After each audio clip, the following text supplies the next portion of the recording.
There is a reason stupid people leave you exhausted. They do not defeat your intelligence. They force your intelligence to work for nothing. You build logic. They reject it with a feeling. You bring evidence. They question your tone. You simplify the point. They twist the example. You stay calm. They provoke you until calm becomes difficult. Then they point at your reaction and call you unstable. That is not debate. That is energy theft. And the most dangerous part is this: you think you are correcting them. You think you are defending truth.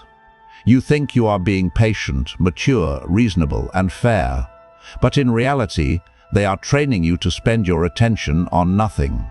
Daniel Kahneman, known for his work on judgment and decision-making, made one brutal distinction famous. The mind often moves through fast, automatic judgment before it enters slow, deliberate thinking. In simple terms, many people react first and think later. They do not examine the truth. They protect the feeling they already have. Now combine that with the Dunning-Kruger effect. People with low competence may not only perform poorly, they may also lack the ability to recognize how poorly they are performing. They do not just know little. They may not know that they know little. Put these together, and you meet one of the most expensive people in the life of an intelligent man, the confident fool. He does not arrive with curiosity. He arrives with certainty. He does not ask questions to understand. He asks questions to trap. He does not want truth. He wants the emotional reward of making, and this is why some conversations feel impossible. You are not debating a mind looking for truth. You are dealing with an ego protecting itself from humiliation. Once you understand this, the question changes. The question is no longer, how do I make them understand? The question becomes, why am I still trying? That question cuts deeper than most men want to admit. Because the real wound of the intelligent man is not that stupid people exist. They have always existed. They will always exist. The wound is that he still wants to be understood by them. He still wants the room to know he is right. He still wants the person who thinks shallowly to recognize the depth of his thought. And that need makes him controllable. Anyone can pull him into a useless debate by challenging his intelligence. Anyone can waste his evening by saying something obviously wrong. Anyone can hijack his nervous system by acting confidently foolish in front of people whose opinions should not matter. That is not power. That is weakness wearing a vocabulary. A powerful man does not need every false statement corrected. He does not need every fool educated. He does not stop construction to argue with people standing outside the building site. He keeps pouring concrete. Let them misunderstand the blueprint. Let them laugh at the foundation. Let them call the structure impossible before it rises. Your job is not to make them see. Your job is to build until blindness becomes expensive. This is where most intelligent men lose years without realizing it.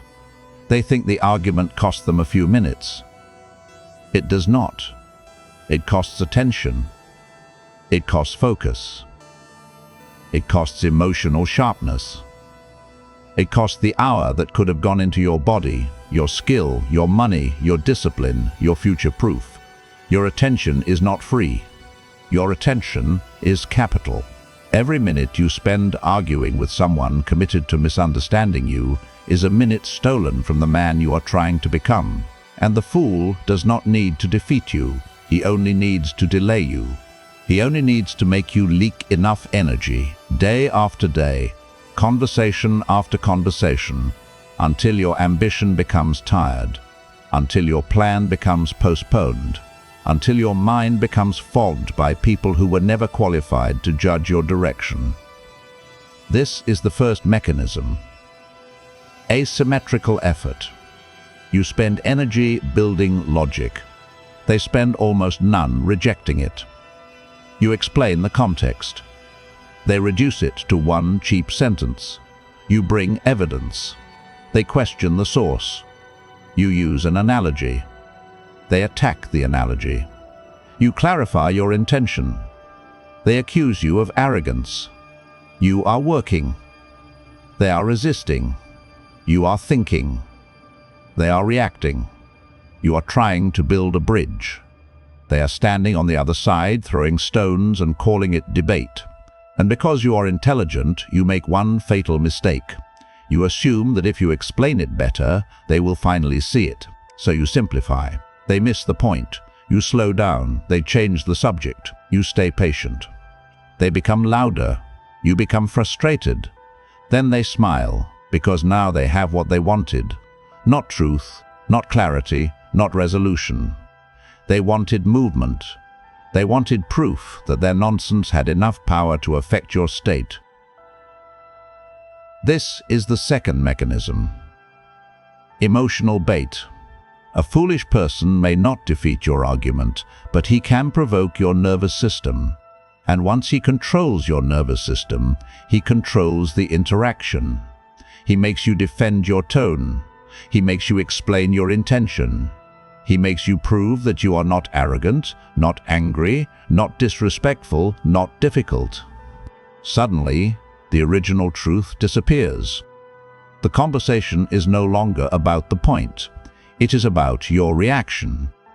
This is how the battlefield moves. You started with truth. They dragged you into reputation defense.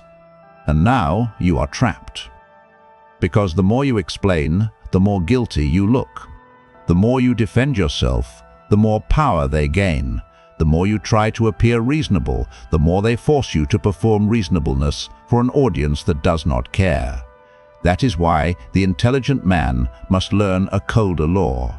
Not every mind deserves access to your depth. Some people deserve short answers. Some people deserve silence. Some people deserve distance. And some people deserve to be left inside the consequences of their own thinking. This sounds harsh, only to men still addicted to approval. But look at the cost of the opposite. A man tells his family he is serious about changing his life. They laugh, he explains. They doubt him again, he explains harder. He brings up his plan, his reasons, his vision, his discipline, his desire to build something different. They answer with fear, sarcasm, and small thinking.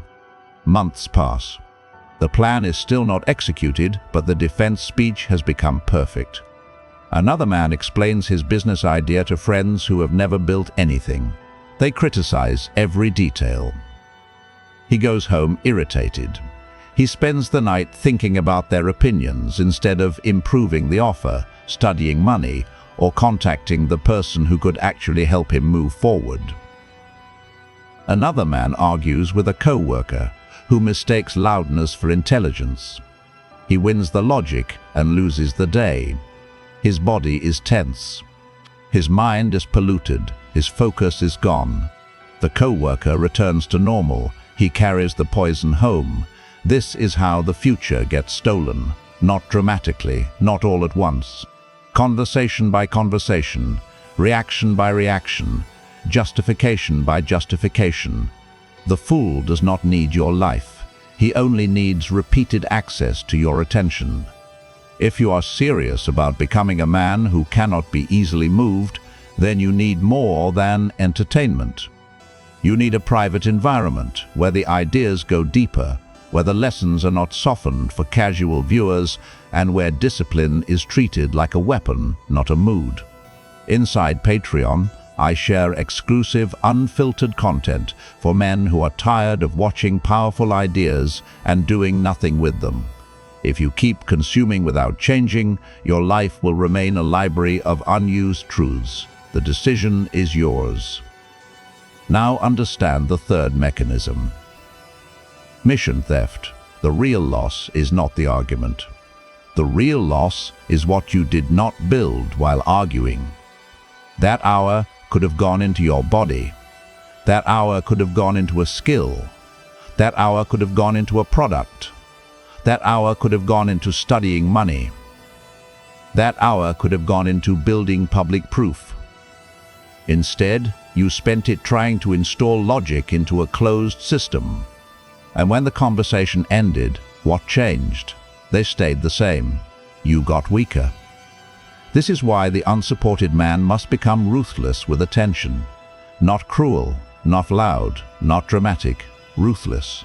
Because when no one is coming to save you, your focus becomes your first kingdom. You cannot afford to leak it. You cannot afford to donate it. You cannot afford to let every loud fool become a landlord inside your mind. There is a reason SpaceX is such a useful example here. The first 3 Falcon 1 launches failed. The 4th launch, in September 2008, finally reached orbit and became a historic success for SpaceX. But the power lesson is not simply never quit. That is too soft. The real lesson is this: proof ends arguments that explanation never could. SpaceX did not become credible by winning comment section debates. It did not silence doubt by begging every skeptic to understand the mission. It became credible by producing an outcome. That is what intelligent men must understand. Your proof must become louder than your mouth. Because people who doubt you before the result will often pretend they always believed after the result. Do not waste energy correcting them. Let the result expose their memory. The smart man must stop asking, "How do I win this conversation?" He must start asking, "What objective does this conversation serve?" If it serves nothing, leave it. If it drains you, shorten it. If it lowers you, refuse it. If it feeds someone else's ego while starving your mission, cut it. Because your mind is not public property. This is where most intelligent men fail. They are proud of being able to explain. They are proud of being rational. They are proud of being the one who sees nuance. They are proud that they can hold complexity while others collapse into simple opinions. But pride is expensive. Sometimes intelligence becomes vanity wearing the mask of truth. You are not explaining because it is necessary. You are explaining because you want the room to know you are right. You want the fool to concede. You want the inferior mind to recognize the superior point. But why? Why do you need a small mind to validate a larger one? Why do you need a blind man to admire the architecture? Why do you need people who never built anything to understand what you are building? This is the hidden dependency. The intelligent man is often not addicted to truth. He is addicted to being recognized as the one who has it. And that addiction makes him available. Available to provocation, available to bait, available to disrespect, available to every loud opinion that knows exactly which button to press. A foolish person only needs to say one sentence with enough confidence, and suddenly your night belongs to him. Your peace belongs to him. Your focus belongs to him. Your inner state becomes rented property. That is why a man can be intelligent and still be easy to control. He has knowledge, but no boundary. He has arguments, but no hierarchy. He has depth, but no gate. And a mind without gates becomes public property. You must understand this clearly. The goal is not to become silent because you are afraid. The goal is not to avoid every difficult conversation. The goal is not to hide from disagreement. Disagreement can sharpen you when the other person is serious. A worthy opponent can make you better. A confused person can become clear. A strong mind can challenge your weak assumptions and force you to refine your thinking. But a committed fool does not sharpen you. He dulls you. He makes you rehearse obvious truths until your spirit gets tired. He makes you spend premium energy on a bankrupt conversation. He makes you drag your mind through mud and then calls the mud evidence. This is why your first move is not argument. Your first move is classification. Ask yourself one cold question. Is this person confused or are they committed? A confused person can learn. A committed fool cannot. A confused person asks questions. A committed fool protects identity. A confused person slows down when given evidence. A committed fool becomes louder. A confused person wants clarity. A committed fool wants victory. Do not treat both the same. Giving truth to a confused person is generosity. Giving truth to a committed fool is self-betrayal through conversation. Once you identify the committed fool, your strategy changes. Short answers. Fewer details. No emotional investment. No defense of your ego. No attempt to be deeply understood. You use phrases that close doors instead of opening new rooms. Maybe. I see it differently. That is one way to look at it. I am not debating this. Time will tell. These are not weak phrases. They are walls. They deny the fool friction. And friction is what he wants. He wants your paragraphs. He wants your frustration. He wants your emotional heat. He wants the visible proof that his nonsense was powerful enough to move you. Do not give it to him. Let him feel like he won if that is the cheapest price of your freedom. The fool celebrates the argument. The strategist preserves the mission. And this becomes more dangerous when the fool has access to your life. A foolish stranger can waste your time. A foolish boss can damage your income. A foolish family member can poison your confidence. A foolish friend can normalize your stagnation. A foolish audience can distort your message. So do not merely avoid fools. Study the access they have. Some people should not know your goals. Some people should not know your next move. Some people should not know what you are building. Some people should only meet the finished product. Because unfinished power is fragile. Early ambition is easy to mock. A new body is easy to laugh at. A new business is easy to dismiss. A new identity is easy to attack. Do not show the seed to people who only respect fruit. This is why silence is not avoidance. Silence is protection. Silence is incubation. Silence is where proof grows without being poisoned by premature judgment. Machiavelli understood that appearance, timing, and control of information matter. Power is not only what you possess. Power is also what others are allowed to know, when they are allowed to know it, and how much access they have to your intention. A man who tells everything too early gives weak people a chance to contaminate what is not yet strong enough to defend itself. You do not owe everyone a window into your becoming. The unsupported man must understand this better than anyone. When you have no support, your energy matters more. When you have no network, your focus matters more. When no one is opening doors, your proof matters more. You cannot afford to spend your strongest hours trying to win conversations with people who will not matter in 5 years. You need a hierarchy of attention. At the top is your mission, then your body, then your skill, then your money, then your proof. Then the few serious people who sharpen you. Everyone else gets limited access. Not because you hate them, because you are no longer willing to betray your future for their noise. Without a hierarchy of attention, the loudest person owns your day. The most emotional person owns your nervous system. The most foolish person owns your mental bandwidth.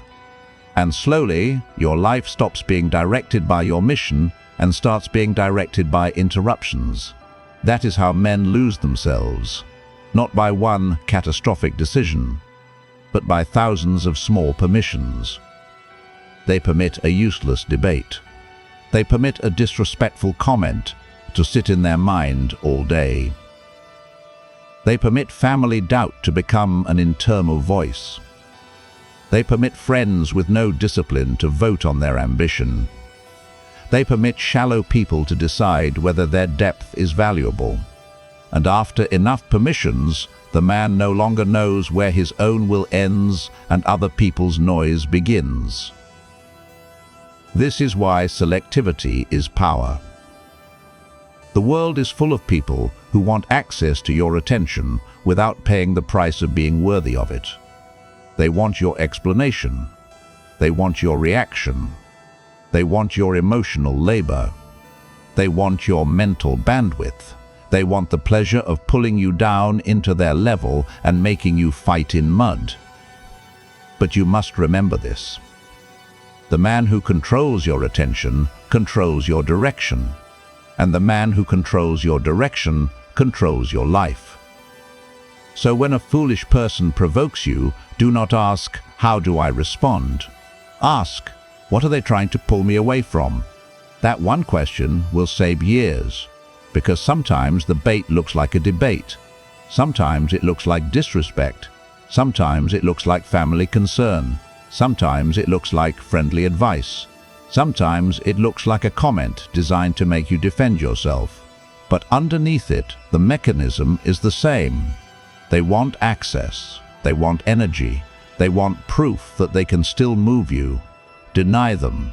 Not with anger, with distance. Not with superiority, theater, with results. Not with endless explanation, with finished work.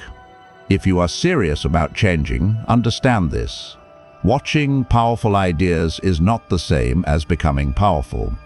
You can watch hundreds of videos about discipline, strategy, masculinity, focus, and human nature, and still remain the same man if nothing in your behavior changes. If you continue consuming truth without building systems, you will become intelligent, informed, and still weak in practice. Inside Patreon, I give exclusive, unfiltered content for men who want the deeper work, the private lessons, and the sharper principles that are not made for casual viewers. If you want to keep being entertained, keep watching passively. If you want to build a stronger mind, a colder focus, and a life that does not depend on validation, the decision is yours. Now return to the central truth. This was never really about stupid people. It was about you. It was about whether your intelligence serves your mission or your ego. It was about whether your attention builds your future or decorates someone else's ignorance. It was about whether you are still available to every fool with an opinion. The intelligent man becomes dangerous when he stops needing to be understood. He becomes free when he stops explaining himself to closed minds. He becomes powerful when he turns every wasted argument into construction. The next time someone says something foolish, do not rush to correct them. Look at them. Measure the cost. Ask what the conversation serves. If it serves clarity, enter it. If it serves growth, respect it. If it serves truth between serious minds, give it your strength. But if it serves nothing, leave it starving. Do not feed stupidity with attention. Do not feed disrespect with reaction. Do not feed closed minds with your deepest explanations. Your mind is not public property. Your attention is not charity. Your intelligence is not a toy for bored fools. Keep it sharp. Keep it guarded. Use it to build proof. Use it to buy freedom. Use it to become undeniable. A weak man corrects every fool because he still needs the world to know he is right. A strategic man chooses his battles because he understands that energy is a weapon. And a dangerous man lets silence protect his work until the result speaks with a force no argument can match. No one is coming to protect your focus. No one is coming to guard your energy. No one is coming to build your future while you argue with people who were never qualified to judge it. So stop donating your mind. Stop defending your depth to shallow people. Stop wasting your best hours inside conversations that produce nothing. Build anyway.